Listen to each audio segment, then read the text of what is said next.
is up, everyone? Okay. Hey, welcome back to Outside the Cinema. Yeah. Your weekly source for cult movie discussion. It's something. We're your hosts, Bill and Chris. What's up, dude? I don't know. My ear infection seems to have gone away, so that was nice. When did you get an ear infection? Well, I had it last week while we were doing the show, and the only indication I would have given is that about halfway through the show, I did this with the earphones, and I just took one off. Didn't even notice. I don't know what was wrong, but the inside the ear canal was swollen, and I used a Q-tip to judge how swollen based off of the size of my other ear. Interesting. And when I would get it in a little bit, there was this sharp stinging pain. So what I think happened was I went to scratch my ear and I put my pinky in and I twisted or something, to get the itch. And probably a longer part of a fingernail touched the caught the inside part, because I did have some pointy edges because I had just trimmed my nails. And I thought, oh, hey, maybe it's a pimple, and if I push on it, it'll just pop and be super satisfying inside my ear. No, it just made it hurt more.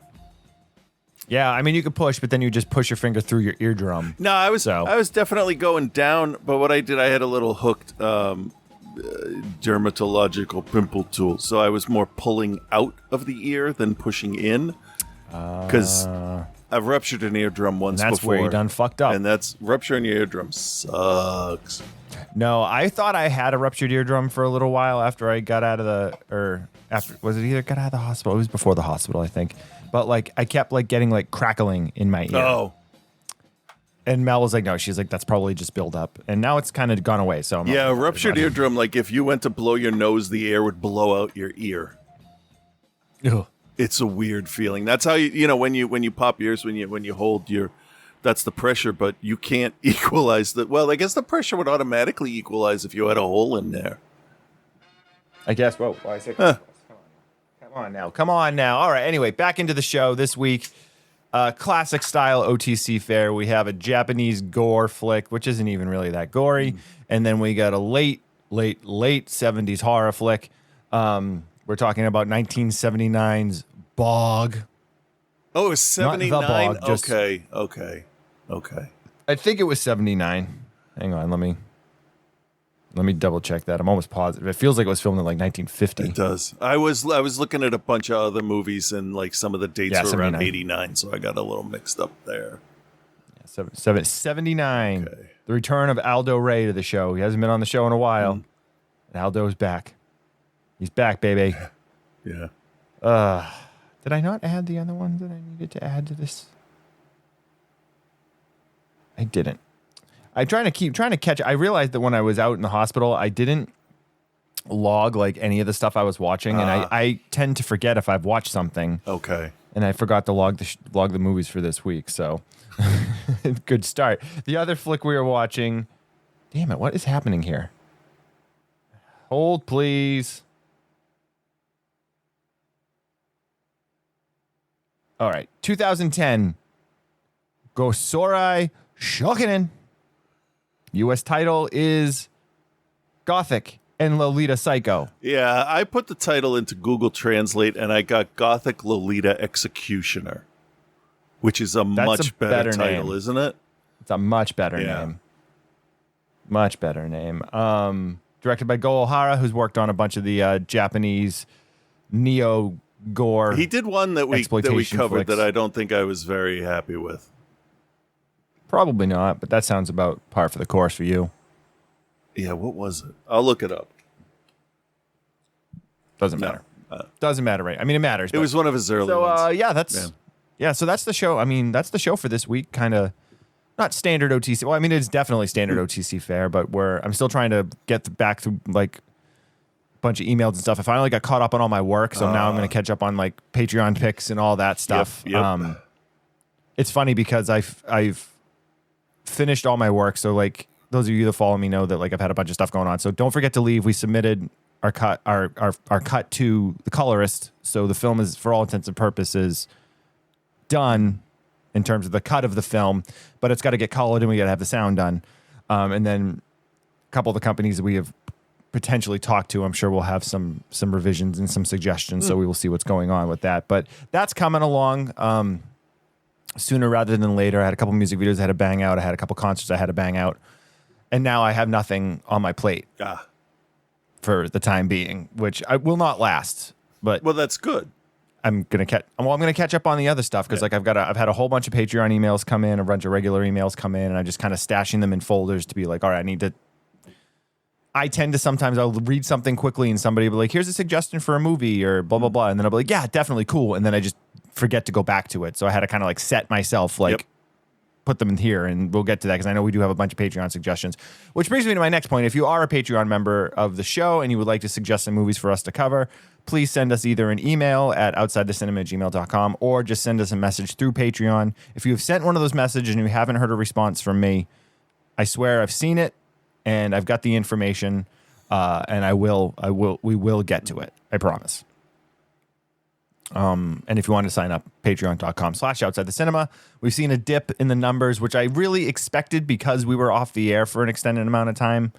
And people tend to out of sight, out of mind. Well, if they're not putting anything out, why am I paying for this? And I completely understand.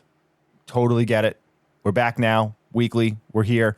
If you left or if you paused your subscription and you want to reopen it, we promise the stuff will be coming. And if you haven't signed up yet, there's no better time because the backlog of stuff there is incredible. You get the shows early. You get the exclusive music shows. You get all the other little stuff that we got going on. You just sign up at patreon.com/outsidethecinema for as little as a $5 a month donation. You can get the show archives. If you just want to give $1 a month, you can do that too. That gives you access to the private feed. And then if you're one of our good friends, a $10 subscription will get you essentially whatever you want. All you got to do is ask. Yeah, politely for some of the stuff. And then I'll make Chris do it. And I'll ignore your emails and text until Monday when we do the show. Until Monday when I can't escape it. Nothing else really going on. Just playing catch up on things. So let's we could probably just get into these movies now, right? Yes. Right? Yes, I'm good with that. Do you have a preference on which one you'd rather do? Not at all. No? Not at all. All right, well, let's see which one of them I have a trailer up and ready to go for. This one. It's coming. A creature from the bog.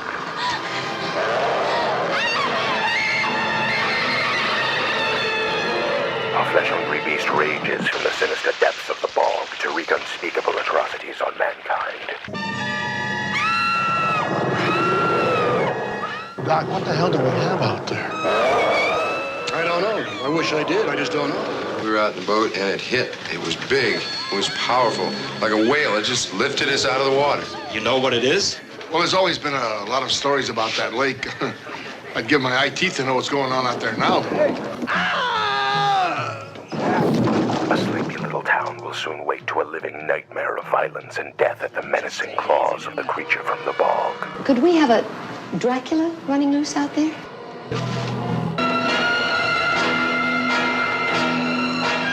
Oh, my God. The descent into hell is littered with carnage and bloodshed as the beast rages on in search of not only prey, but also its bride. You can tell us what you're going to do about whatever's at the bottom of that lake. We're gonna set up a charge in that lake. And if there's anything in there, it'll float up dead.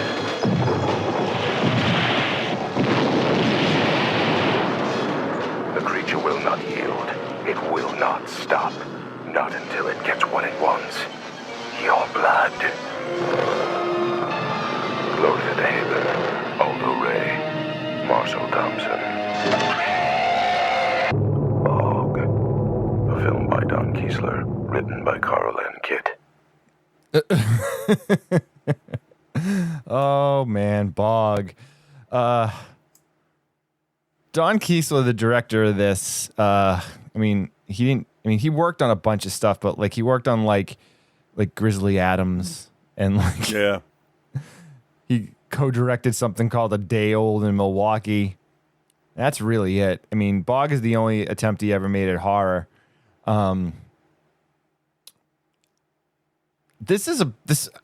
All right, so Yeah. 70s monster movies are a minefield, to say the least. And you kind of have those offshoots that will be like really good. You know, like Piranha is a good example of that. Piranha is obviously biting on Jaws, but like that's kind of like the gold standard of the secondary monster or creature flick that works well. And there's some really good like Godzilla movies if you're talking like, you know, kaiju and like big monsters and stuff. But Bog is very much a creature from the Black Lagoon without any of the style or like grace of what that film does. Yeah. I mean, the story is very simple. You have this sleepy little town. I kept thinking it was Florida, but they never really say where it is. Yeah, they did, instead of calling it swamp, they called it bog because, you know, you can have a bog anywhere. So good idea. It's true. It's true. I'm thinking this is West Virginia. I'll buy that because the temperatures weren't necessarily like crazy hot. Yeah. And there wasn't like necessarily like palm trees and stuff. Right, and they're like, totally secluded in the woods, and that's all possible because, you know, Smoky Mountains, maybe some forest, I don't know. Something's over there. A lot of skunk apes. A lot of skunk apes, yeah. They show up in this too. So yeah, Bog is the story of this sleepy town. They've got, you know, some lakes there and stuff. The film opens with a guy who's doing his fishing via dynamite. Although the dynamite sticks really don't look like anything bigger than a firecracker. Yeah. Is dynamite fishing's a thing, right? It definitely used to be. I don't know if it is anymore. All right. But yeah, I mean, it's this joke on The Simpsons, so it's a thing.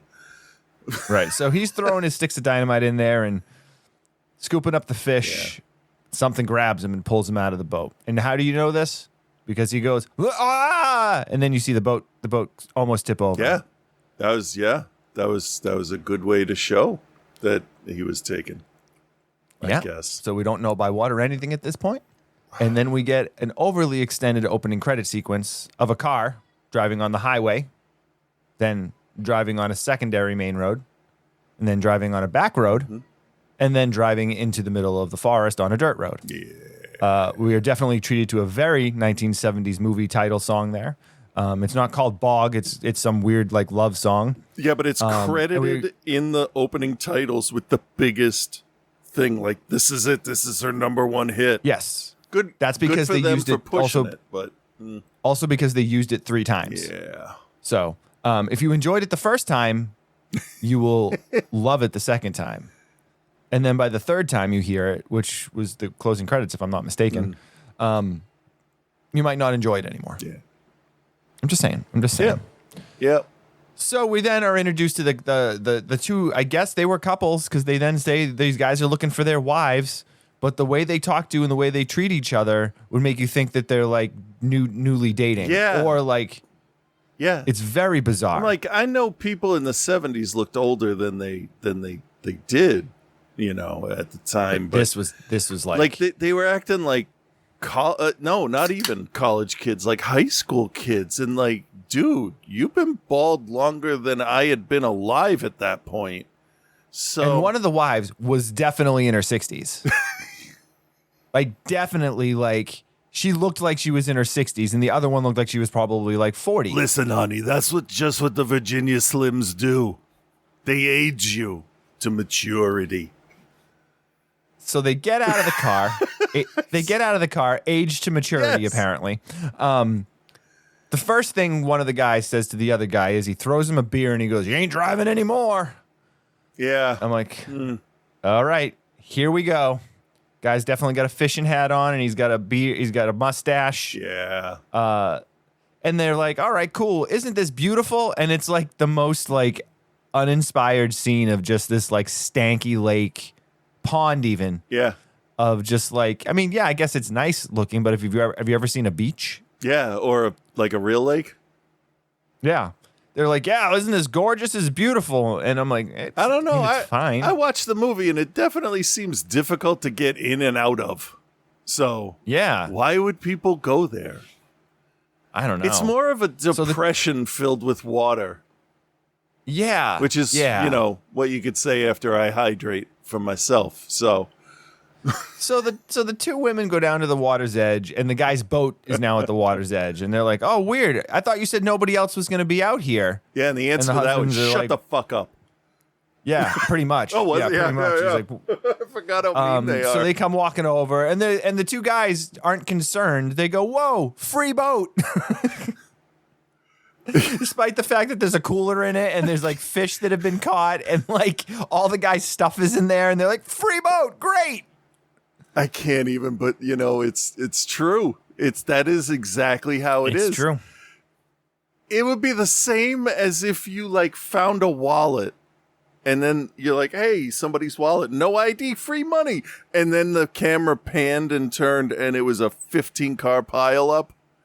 It's like, I guess this is mine. Like, come on. It's an empty boat. At least pretend to look around a little bit. Or call like something. I don't know. But so they like, cool, free boat. Yeah. And then they're like, all right, we got to set up camp. And in my favorite scene in the entire film, and that should say something about the quality of this flick, they're like sitting by so they set up their campground, which consists of a tent made up of a sheet and two sticks. Yeah. A cooler filled with Milwaukee's Best, I can only assume. I mean, yeah. Obviously. And a small, tiny fire. Yeah. So they're sitting there and they're discussing the sleeping arrangements. Now, again, I will tell you that they say later on that these guys are looking for their wives. Yeah, I don't understand what this movie is about. It's about bog. Oh, just in general. Bog. It's just about bog. Not the bog. It's just bog. So they're deciding what they're going to do for sleeping arrangements. Yep. So they're married. But they're like, all right. He's like, me and you will take the tent, and then Sally, you and so can take the back of because the car they drove, of course, was a station wagon. Can take the back of the wagon. And then two women are like, yeah, I don't think so. And then they're like, we'll sleep in the back of the wagon together, thanks. And I'm like, yeah, none of it makes sense. Doesn't make any sense because there's definitely a few like of those like 70s like veiled like, yeah, we're gonna sleep together, and the women are like having none of it. Yeah. But then you find out that they're married. Yeah, because he's like, I guess none of us will be getting any tonight, and it's like, aren't you married? Like, you should have figured this out before you got there. Come on. Right. It shouldn't be a big deal at this point. Anyway. So that was the first 10 minutes of the movie right there. Yep. So we fast forward to the next morning. One guy and the one girl go out in the boat, the free boat that they found. Yes. And the others are fishing from the edge of the lake. The guys go out in the boat. Something tips the boat a little bit. They don't tip over, but like as if something was to swim underneath it and like kind of just bump it. Yep. And then out of nowhere, the second woman is taken from the edge of the water, apparently. And now in another movie that didn't make sense, the two of them were together at the edge of the water. Mm-hmm. And then all of a sudden she's just like gone. We hear her scream. And then the guy that was with her is like running like around the lake trying to find her. Yeah. And I'm like, she was just standing next to you. Yeah. And he's screaming her name. What was her name? May or Kim or something. Janice. It's the 70s. Janice. I have to say, I don't really go in for continuity errors when it's like little things like, oh, the hair was over the shoulder, but now it's in front of the shoulder. Right. This one, though, got on my nerves, probably because just the movie in general. But when they're talking and they're like, oh, we're not going to get lucky tonight. The two women are standing off, and one's the taller one's wearing sunglasses, the shorter one isn't. And when they give the comedy look of, yeah, you're fucking right, to each other, she doesn't have her sunglasses on, and it immediately cuts back to the other shot with everybody in it. I'm like, that's yeah, stuff like that pissed me off. Nuts. But I'm like, okay, I get it. You flipped the thing in Return of the Jedi so that he's looking the right way. And my big complaint is always, don't do that with an asymmetrical character, but whatever. You know, if you're going to go back and fix your Star Wars movies, why don't you fucking fix his costume in that movie, huh? Turn it the right fucking way. Anything to not talk about Bog. So she disappears, and then the other woman gets taken out of the boat or whatever and disappears. Sure. They go to the cops. Our wives are missing. We don't know what's going on. They send a search party down. They find the wives' bodies. As you do. They're both, they're both uninjured, but drained of their blood. Sure. Okay. They do an autopsy. They're like, oh, there's no outer physical injuries, but there was like something went into their mouth and like stabbed them the inside of their throat or whatever and drained their blood. Mm-hmm. Okay. Yeah. Then we get a whole bunch of people talking about theories. Aldo Ray shows up. He's the sheriff. Yeah. Aldo Ray, who, by the way, he's been on the show a number of times. He was in Shock 'em Dead, Terror on Alcatraz. He was in Hollywood Cop, which we covered. Evils in the Night we covered. Biohazard we covered. He's in Executioner Part 2 we didn't cover, but probably should. He was the voice of Sullivan in Secret and M. Oh. Human Experiments he was in. The Glove. Bog. Don't Go Near the Park. Death Dimension. These are all films we've covered, by the way. Yeah. Yeah, there's a lot more than I thought that we've covered. Yeah, well, so Aldo Ray's thing is when he was younger, he was like stud guy. Like when he was in like Angel Unchained and what the hell was that other? He did like those like the Green Berets and shit like that. Like he was like stud guy. Yeah. Square jaw lead. And as he got older, he kind of got roles in films because he was a popular actor when he was younger. Yeah. So he plays the sheriff to the best of his ability. And by best of his ability, I mean he showed up. Yeah, he did show up. I did see him. He did show up. So then one of the, like, without splitting hairs and getting into details, like one of the police officers gets killed by this thing, and they're like, all right, well, we're going to blow it up. Yeah, okay. So they put this depth charge into the water, and they blow up the part. And I'm like looking, and I look at the explosion, and I'm like, all right, that covers like a sixth of the size of the lake. So you guys, if you guys lucked out and he just happened to be sleeping directly below the belt, directly below the boat, right? Then all right, cool. But maybe the other 100 square miles of this lake, he could be anywhere else. Yeah, not to mention, and we know that because no, you can go. Like who sleeps out in the open? Like middle of the lake on the bottom is out in the open for that dude. Fish don't sleep there. He's going to find like fallen wood or something to give him a chance. But he's the top predator. So maybe just, I don't know. It's stupid though. So we had also, I forgot to mention that we met Bad Mama Voodoo Juju or whatever her name was. She played, I don't know. She was like this like old woman that lived in like a hole in the woods. Yeah. And the two husbands who were trying to find the thing that killed their wives. And then like the simple guy from town. There's also this scene where they're trying to buy rifles and trying to buy guns. Yeah. Which is another reason I thought it might be Florida. The way the guy goes, well, if you guys are from out of state, I can't sell you any weapons. And then like, the mentally deficient guy that's like hanging around is like, well, I live here. I could pay for them. Yeah. And the guy's like, all right, cool. Yeah. And then they just buy the guns, even though he knows they're going to the guys he just said he couldn't sell them to. And in that scene, they're talking about the weapons, and he tells him that it's a Magnum with deer shot that'll take down like a charging an elephant, fucking Rancor or something. And then before they leave, he's like, "You got anything more powerful?" Yes. Tow missiles in the back. Like, what the fuck do you want? Jesus Christ. The dialogue was written like there must have been a movie at some point that was like medically or scientifically accurate, like the tests in The Exorcist or something like that. And they're like, we have to be precise or they were going to rip us apart. And then it was so scientific, it was boring. Yeah. So the voodoo lady that lives in the woods basically talks about the monster. She's a And the lot monster like kills- the old woman from Pumpkinhead. Yeah, and then the monster kills the other guy, and then it ends. So after they drop the death charge, it kills the two husbands. And they're like, what are we going to do? And they're trying to figure out what it is. And then we also get this weird. So we've got like the two doctors or whatever. Dr. Brad Wednesday. And then I forget the chick's name, Ginny or Jenny or something.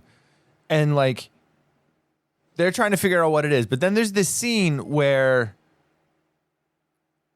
Dr. Brad and the girl doctor, Jenny or whatever, he's like, listen, I don't like to see you lonely. You've been a widow now for a few weeks. And I want to make sure you're not lonely.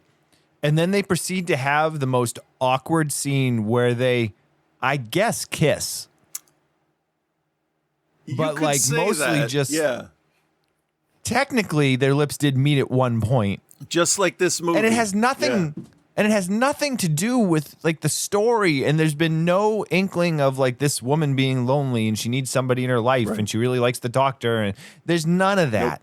They're just like, they kiss and then like I guess like hold each other's chins on their necks. Yeah. Yeah. And it goes on for like at least, you know, I mean probably like legitimately maybe like 5 minutes, but it feels like it goes on for an hour. Yeah. Yeah. All right. Yeah, no, that's... So this thing sucks blood. They don't know why. It's a organism that's cancerous, like entirely cancerous is what they come up with. I don't know. And then we finally get to see this monster. Chris, as a man who loves a good monster suit, or a good monster flick, tell me about this bog creature. Circling back to give this a little bit of like context.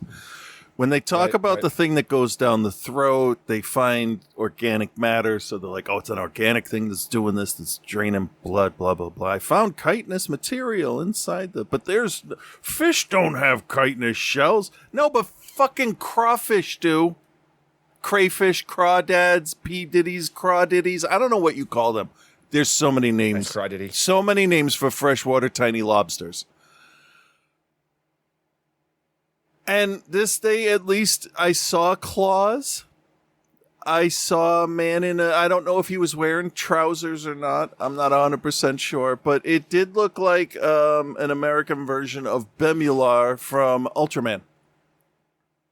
It was, I gotta be honest, I fell asleep for part of this movie. I did too. So I remember him fighting the cop in the end of the woods. Yeah, the end of this movie's pretty foggy for me because I definitely fell asleep. Okay. All right. I did rewatch it, but it was still like there was a point. Even on the rewatching of it, I was just like, I was doing one of these. Yeah. It's so dry. This movie is just so dry. It really tried to do in America what, you know, Black Lagoon did for the Amazon, you know, make everybody remember it's there, some fucking thing, I don't know. But the thing with the creatures, he wanted companionship or fish love, who knows. And this thing just wanted blood. So there's no sympathy for the monster, and you just, all right, fucking kill it. Let's go. Well, there's no sympathy for the monster because it isn't even a character until really the final like 10 minutes of the flick. Yeah. What year was this again? 79. Oh, okay. So I can't say that Alien did it first and better, but Alien did it the same year and better. You know, you got this creepy crawly thing running around. It's a mini kaiju slasher. Yeah. Yeah. And it's quite boring. It is. It is. All right, then we could, I guess.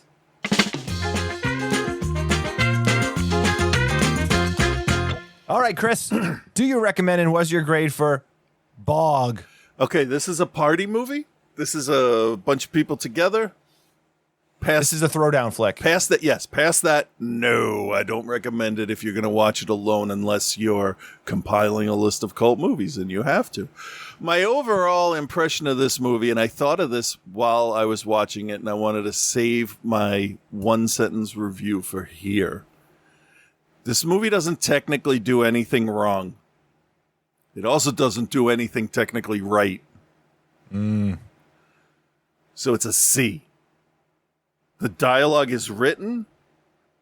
The actors can act. None of them did that, though.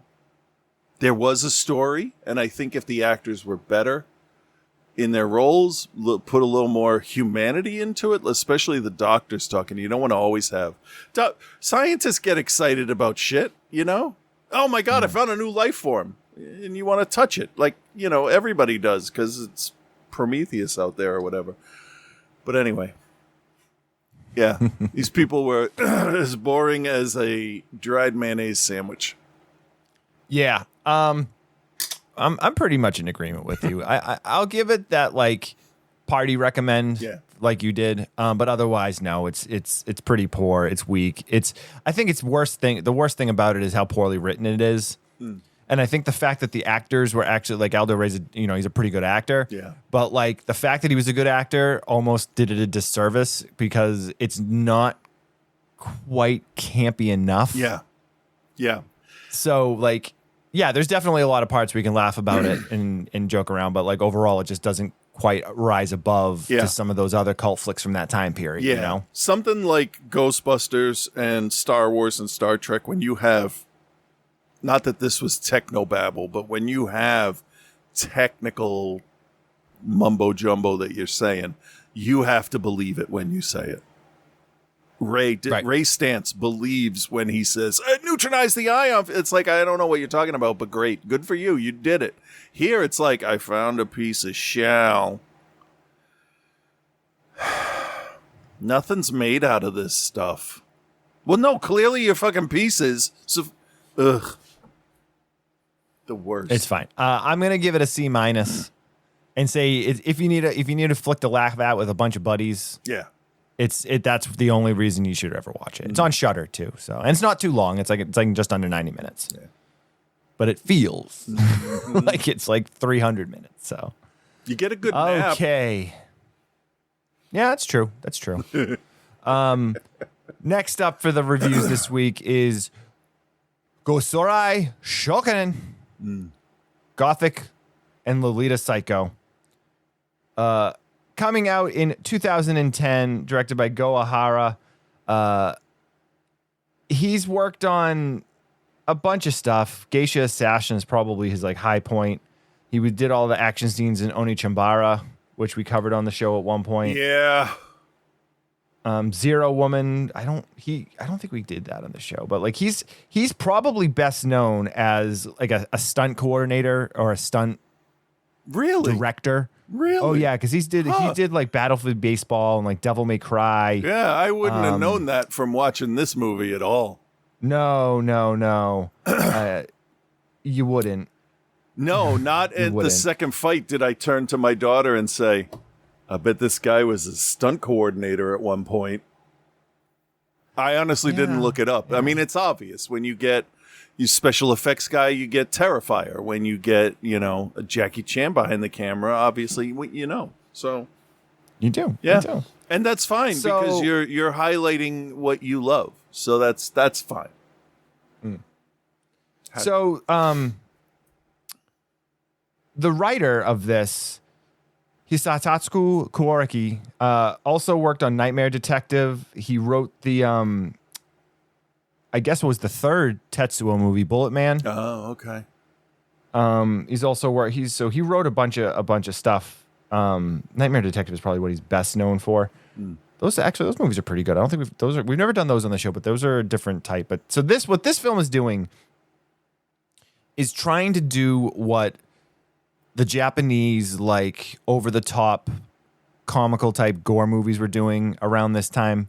Think Machine Girl, think Tokyo Gore Police.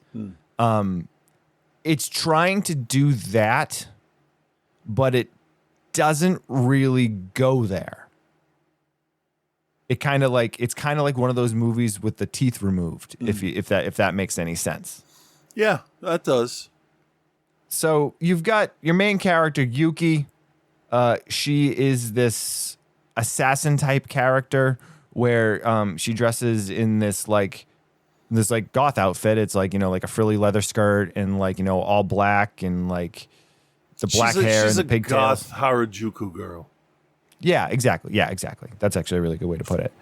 And essentially this movie plays out like a video game in a lot of ways, where it's like fight the lower guys, boss level, fight the lower guys, boss level, fight the lower guys, boss level, big boss comes to get you. Yeah. Just like what's his name? Jali's where he goes up the tower at the end of the movie to get his elephant. The Protector. Oh, Ong Bak. Not Ong Bak. Yeah, the Protector. Yeah, because that whole thing was just it literally was that kung fu game from the very early 80s where you go from floor to floor. Yep. And I don't mind that because like it's a comfortable like formula to fit into, and the stakes are going to rise, so why play around with it? I'm okay with that. It's and it plays out pretty simply. The film starts in a weird spot. There's this like a high level, like I guess like den of inequity or whatever. What's the word? Inequity. Inequity. Right? Den of inequity. A bunch of it's a Japanese whorehouse and fighting, gambling. But it's more than that though. Yeah, fighting, gambling, like sex club. It's basically just a place to go. House of ill repute. Yeah. So it's this club, and we're introduced to it, and this is done 100% on purpose. The doorman, and it's funny because Chris texted me after watching this part and was like, "Do we really have to watch this movie?" He's eating a bowl of spaghetti with a fork, but he's eating it like he's never eaten before. Yeah. And the shots are like right up on the mouth and seeing him shove the spaghetti into his mouth as fast as he can. And then also taking a smoke of a cigarette while the food's in his mouth, which disgusted me more than anything. And the audio, it's overdone. It's hyper real. The slurping sounds. It's just too much. For sure. Yeah. But it's done purposely. Like it's absolutely brought to the forefront, and he's trying to set you up. And this is kind of where this movie's first fumble is. Here's the thing. You open the movie with this disgusting scene of this guy eating. And I know it's done to come across disgusting for something that everybody does every day. And I think there's supposed to be some type of commentary there, but it falls flat. Yeah. Well, for us, yeah, definitely. For us, yeah. And you set this bar of like, okay, this shit's going to be fucking crazy. It's going to be nutty. Because like, I feel like the two gold standards for this style of Japanese exploitation film are Machine Girl, which is probably the best, and Tokyo Gore Police, which is, whether you like it or not, understand that in terms of an effects heavy film is really incredible, and the character design and the different creature designs, like there's crazy. I've never seen a movie that's as crazy as that movie. And this is where this film is trying to like lead you to by setting that up. And then so Yuki comes in and she takes out whoever she needs to take out, and then we're introduced to a bunch of the people inside the club. And as she walks into the club, we see a guy stabbing another guy in the butt with a sword. But at first you're made to think that it's butt stuff. Who cares? It is butt stuff. Yeah, not the kind you want. Sharper. Yeah. It's just sharper. Yeah, that's And so she works her way through there, takes out a bunch of people to get to the boss, and it's this woman that runs the place, and she takes her out, and that's kind of where off and going. Yeah. And it's kind of like a wash, rinse, repeat. Where it starts to work a little bit better, though, is when you start to get some background on Yuki and understand that when she was younger, this gang came in and murdered her mother, put her father in a wheelchair, and basically just, stole her innocence. It's definitely supposed to be like a stole her innocence type thing. Yeah. And she's now outfitted and trained and ready to, exact her revenge on the people that wronged her. And we find that out with the second one because we meet, and this is something they actually did pretty good, was making the bad guys feel like bad guys. Yeah. Like the professor guy where he's like doing these things and he's really just wants to like look up the girl's skirts or whatever. Yeah. And he's so she got takes him psychic out. powers. Yeah, he's got psychic powers or whatever. And so she takes him out and he's like this like yogi type character where he like sits cross-legged and can do whatever he wants and like all this stuff. And again, like I said, it kind of just goes from there. There's some interesting character design, I think, going on. But the thing, too, is like there's a little bit of nudity, but there's really not too much. And the bloodshed, in comparison to some of those other films, is actually quite low. Now, I say in comparison because if you've never seen one of those like ultra-violent Japanese exploitation films, you would watch this and be like, oh, my God, there's like, you know, she cut the guy's head off and there's just that's blood true, spurting everywhere. Yeah. Like, if you've never seen that before, like, you're going to be like, oh, my God, that's insane. Yeah. But it's like, oh, yeah, well, have you ever seen The Flesh Chair from Tokyo Core Police? You want to talk about insane. Well, yeah. So I think the Yuki character is interesting in the kind of way she's played. I think some of the other characters they're super one-dimensional, but they're supposed to be one-dimensional because we don't get background on them other than we know that they worked together when they killed their mother. Yeah. So it's very much just like one piece, and then you get your big boss scene at the end, and that's that. Yeah. There's also a supernatural element that's brought into it, which it didn't hit for me because it didn't make any sense. Yeah, no hint at all. Right. Which one was it? Was it Machine Girl, the one where she gets the deep fried hands, the shrimp hands or whatever it was? No. That wasn't Machine Girl, was it? Hold on. You remember the scene I'm talking about, though, I right? do. Yeah, she's got Vampire Girl versus Frankenstein Girl. Was it that one? No, it wasn't that one. Hold on. Some of those Japanese ultra-violent ones they're a good time. What was the other one? Dead Sushi was one that was pretty decent. Meatball Machine was kind of out there. Oh, maybe that was Mutant Girl. Was that Mutant Girl Squad? No. It might be the other one. What did you just say that one first one was? Machine Girl? Oh, yeah. I see the cover for that. Oh, not the Machine Girl's excellent.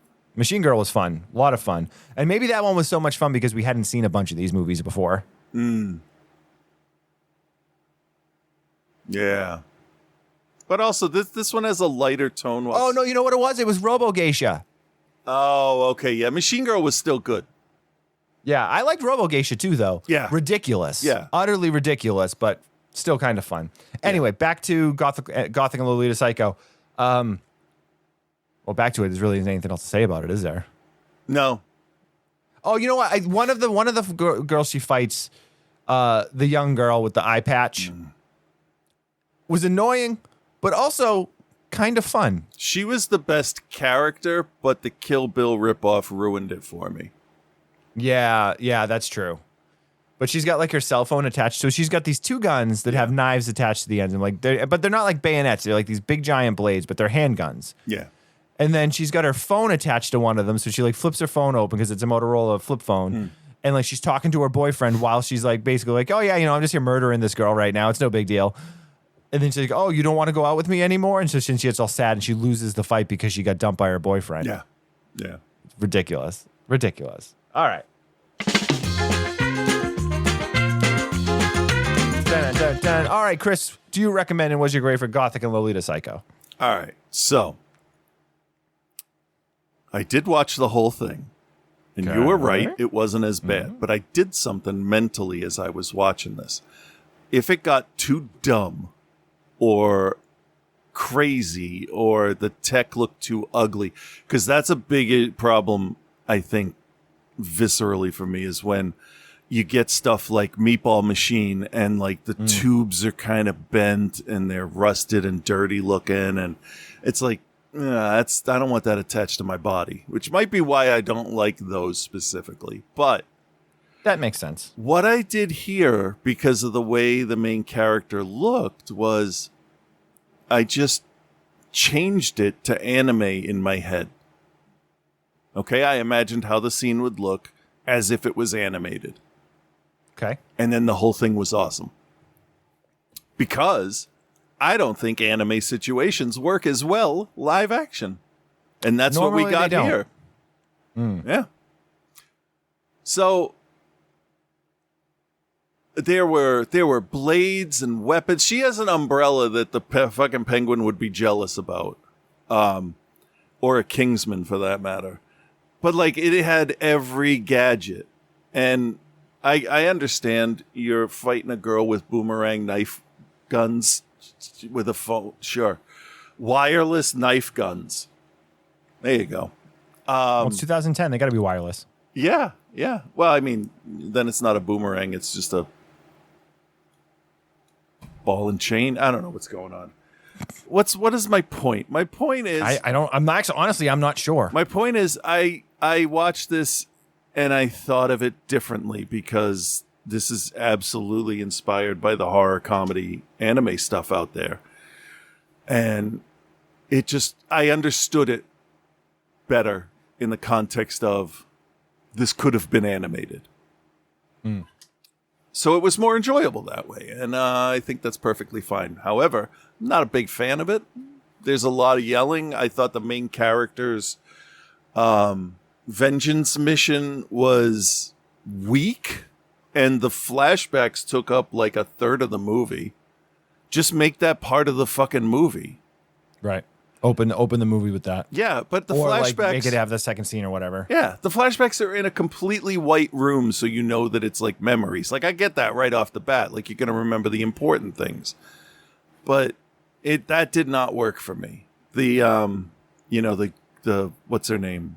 Orenishi, her backstory with the family getting killed. And then the thing that really pisses me off is she's not a good guy because the last guy's like, I have a kid, blah, blah, blah, blah, blah. And it's like, you just created your own enemy. I get it. You want to set it up for a sequel, but I think the character should have had more compassion than that.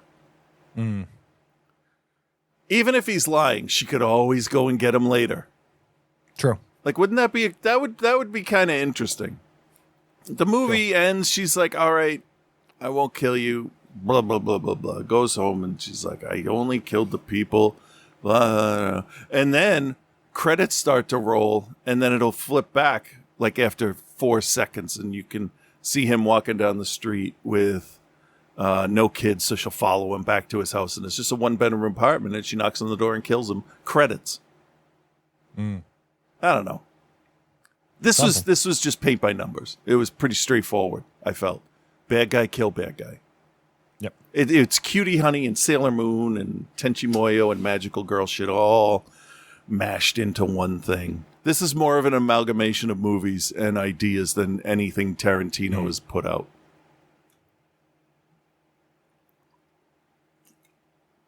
And that's that. I'm going to give it a D+.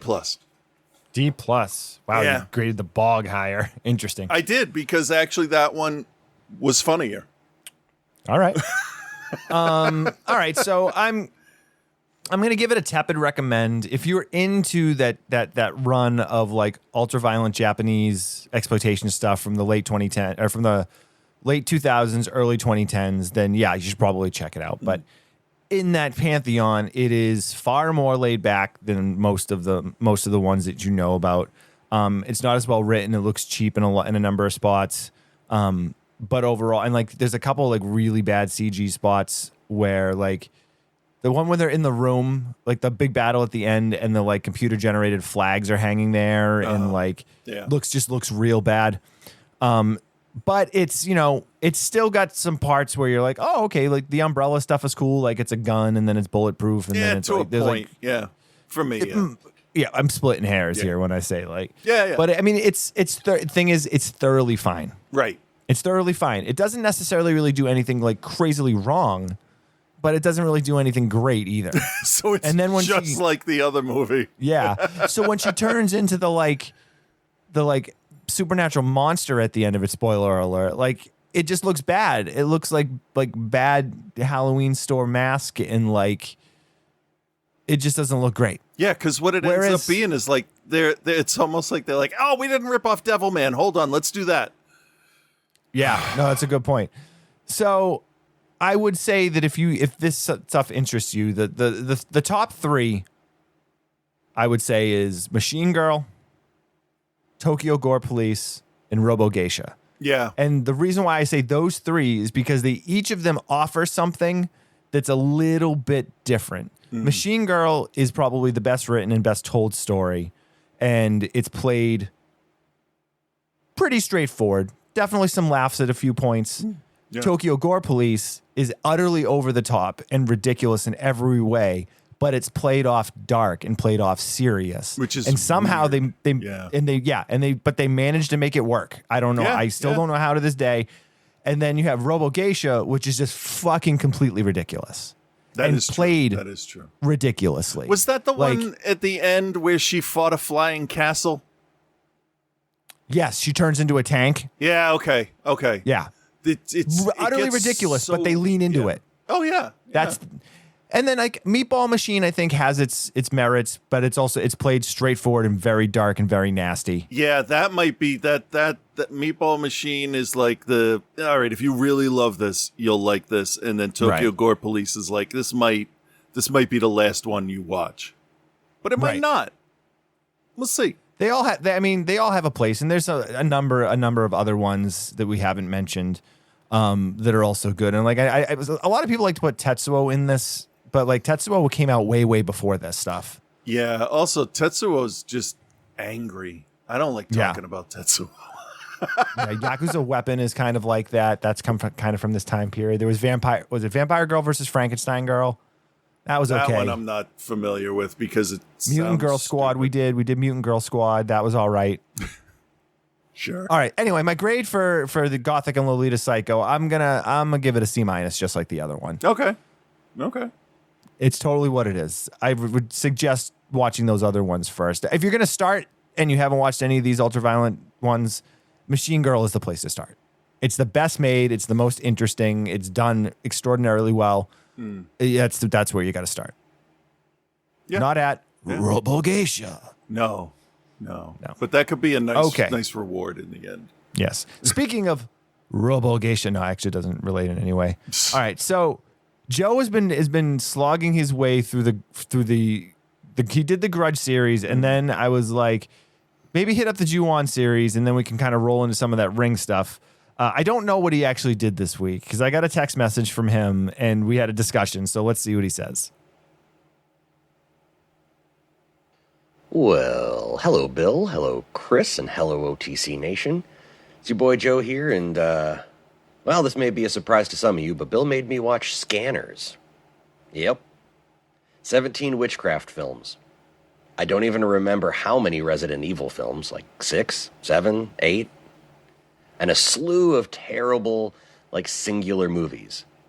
But The Grudge was the one that did it. I tapped out early. I wish I could say I felt shame about that. But I looked down that road and thought, fuck. I'm barely funny enough to be a regular on the show. And these movies are going to be like when you're watching the Olympics and all the divers are doing, like, degree of difficulty dives that are between, like, 5 and 6. And then it's like, hey, here's the diver from Trinidad and Tobago. And they're going to try the triple Lindy, which is like a 9.3. If the Let's wind's watch blowing them right. fail. Bill, Chris, OTC Nation, trust me when I say that it would not have been fun for any of us. That's fair. So I'm moving on to Scanners, which I will admit I've never seen. I know, right? Scanners is a true cult classic and a film that really is kind of mandatory viewing when you start getting into non-mainstream film or mainstream films. This one just eluded me. I don't know what to tell you. Especially when it's got two things that normally draw me in. Michael Ironside Yeah. and David Cronenberg. Yeah. Ironside is an actor I always enjoy, and Cronenberg is more hit than miss with me. I loved Rabid. I love Existence. And his remake of The Fly is in my top 5 movies of the 80s. I don't know. Maybe it's my affinity for all things Canadian. I don't know. Let's just watch Scanners. Oh, baby. Oh, baby. Tell me you were filmed in 1979 without telling me you were filmed in 1979. Just like the bog. First off, we're in a mall. And I mean a mall-ass mall. Every store has a bright neon sign. Mm-hmm. Every shot has an escalator in it. And it's absolutely packed full of people. Mm-hmm. Try going to a mall now. It's just fucking sad. It is. Our main character, who we don't know yet is our main character, is eyeballing 2 would-be MILFs and making them uncomfortable. We know this because we're hearing their dialogue from inside his head. I say would-be MILFs because one of these ladies, they're both reasonably attractive, but one of these ladies is wearing a full-body denim jumpsuit with a collar bigger than Andre the Giant's dick. Nice. And the other one went to her hairstylist and said, "Hey, do you remember the brunette from Three's Company?" Yeah, the one whose hair looked like the tip of a dick. Yeah, exaggerate that for me. Fuck me up, fam. I've often pointed out the awkward transition from the 80s to the 90s, but we often overlook that the transition from the 70s to the 80s was more awkward than the first time you asked a girl to dance with you. Only difference here is there's just a little less flop sweat. So the dude who is staring at the ladies gets tranked by some G-men and taken to a nondescript government facility where, holy shit, Patrick McGowan is the doctor in charge of the secret government program for this new crop of mutants. I mean scanners.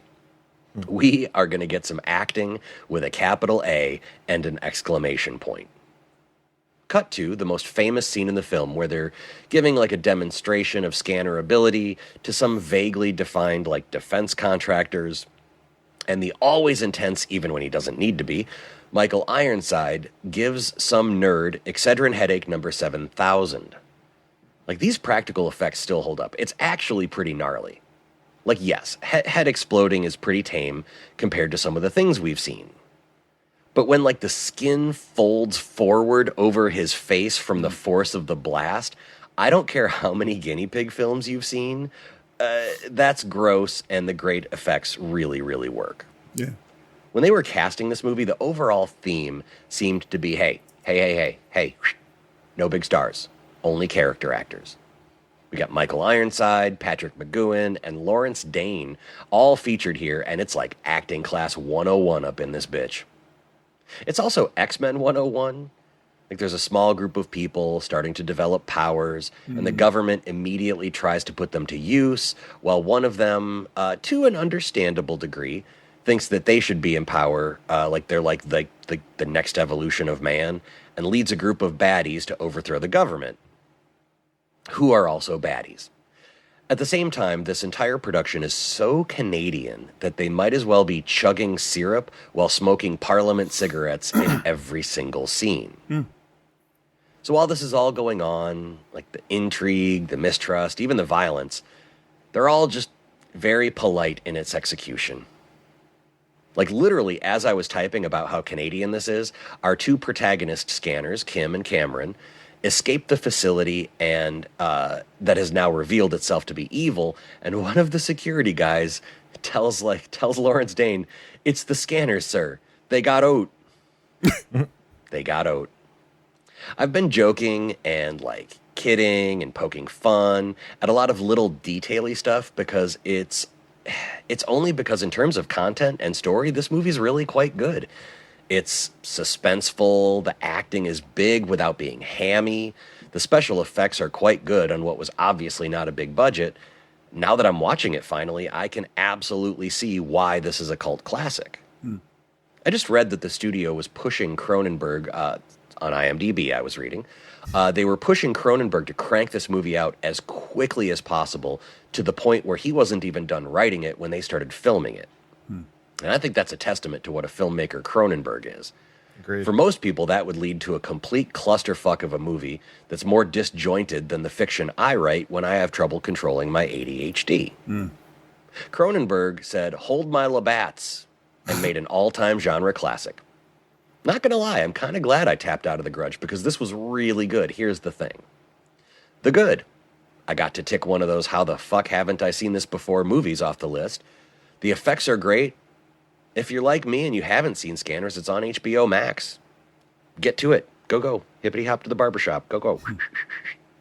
The bad. A little bit too much time spent with our protagonists and not enough time spent with our antagonists. Michael Ironside is great here and painfully underutilized. But, as I said, Cronenberg made this literally on the fly. Like the whole second half of the film, he was just writing it as they were going. So, what's a Canadian brother to do?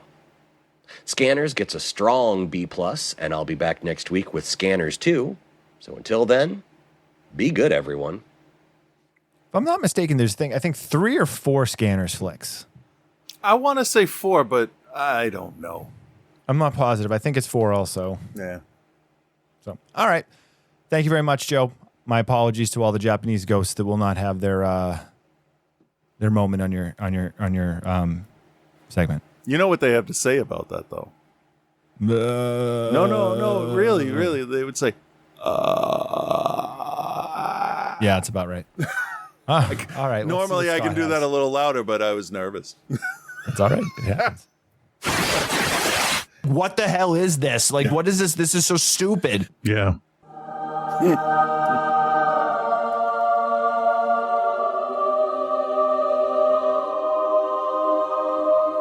What? Yeah.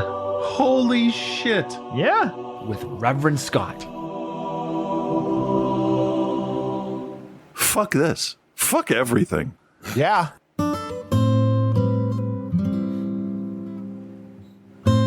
Hey there, Bill and Chris. This is Reverend Scott. What is he known for?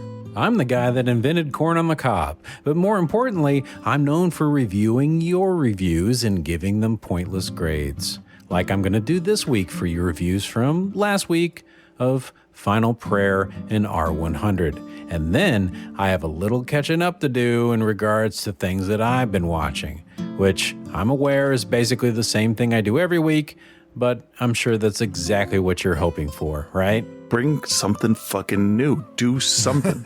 And this doesn't. Exactly. So let's jump into some found footage. First of all, we'll talk about The Final Prayer. Nope, my bad. Just Final Prayer. And I could tell right from the start that Bill was excited for this one. Especially, I always like whenever you start to kick religion in the balls. I'm always on board for that. So, granted, he may have just been excited about the thought of ball kicking, but irregardless, there's some guys and they're going to investigate some miracles or something, and they immediately think, so many things are wrong with this. Or maybe it was just one guy that was skeptical. I don't remember. I haven't watched this one yet, but based on your review, I thought I actually may check it out on Tubi, even despite finding out very little about the movie during the review. Bill's early onset dementia kept it entertaining, though. I bent over too quick and I passed out. I don't know where I am. So I think I'll give you guys a B, and the dementia gets an A-. And speaking of dementia, R100 is going to be it's going to be out there. Now here's that part where I recall what this movie was about based on your review.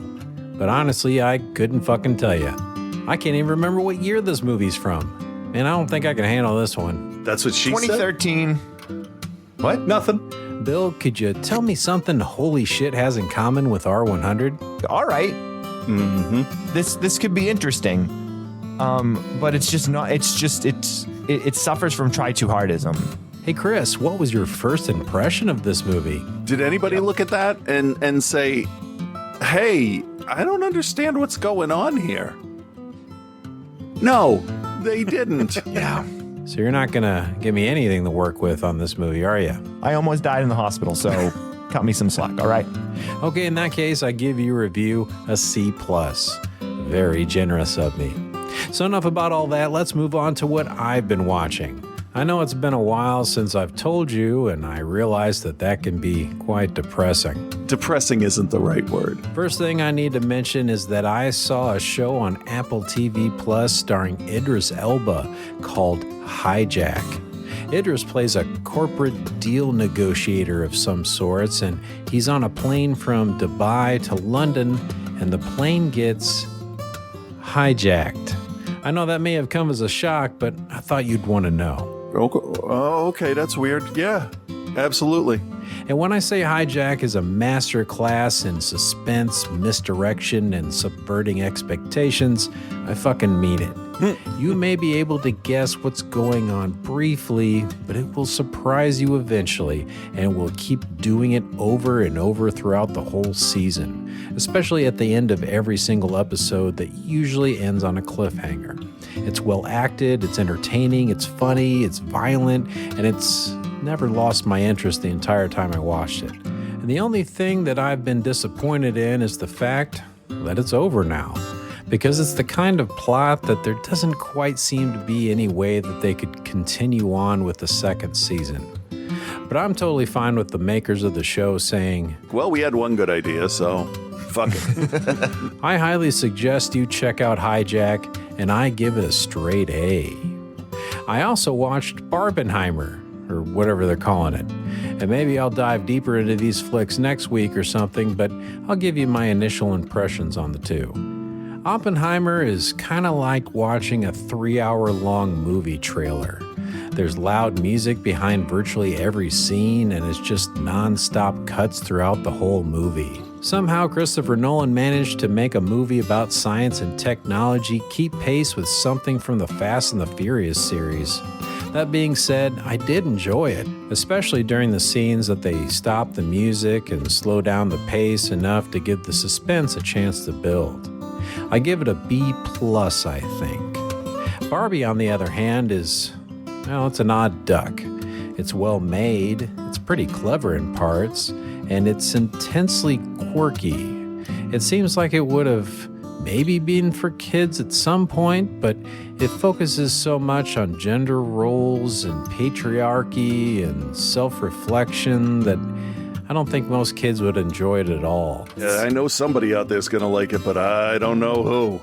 I don't know. Apparently a lot of people liked it, though, enough to skyrocket Barbie to the top of the box office, even with 0 IMAX and 0 3D screenings. So that's pretty impressive. I thought it was fine. I laughed quite a bit. Ryan Gosling stole the movie in every scene he was in. Overall, I give his abs and the Barbie movie a B-. Well, I give his abs a B+. Okay, that's enough catching up for this week, but make sure you tune in to Outside the Cinema next week when Chris comes back into the studio to record a show live. I remember this place because I don't want to be here.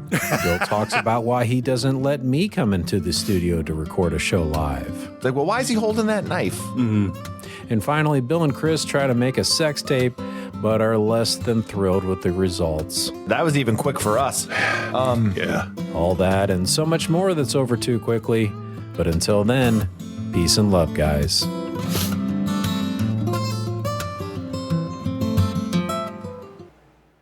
Holy Shit with Reverend Scott has the critics raving. Just listen to these popular podcast hosts gush about it. It's good, not great. I hated it. I thought it was stupid. And I thought, like, there's no point. Yeah.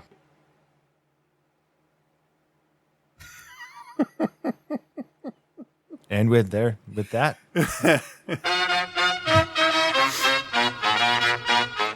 All right, guys, thanks for hanging out with us again this week. If you would like to join the Patreon,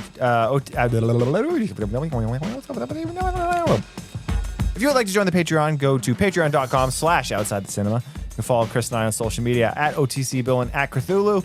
And our Facebook group, of course, is just Outside the Cinema. Yeah. I don't know what we're doing next week yet. I'm actually on vacation next week, so we got to figure out the schedule. Travis. Christopher, we need to figure out the schedule, which we will do as soon as we say goodbye. So let's say goodbye. All right, bye. Bye.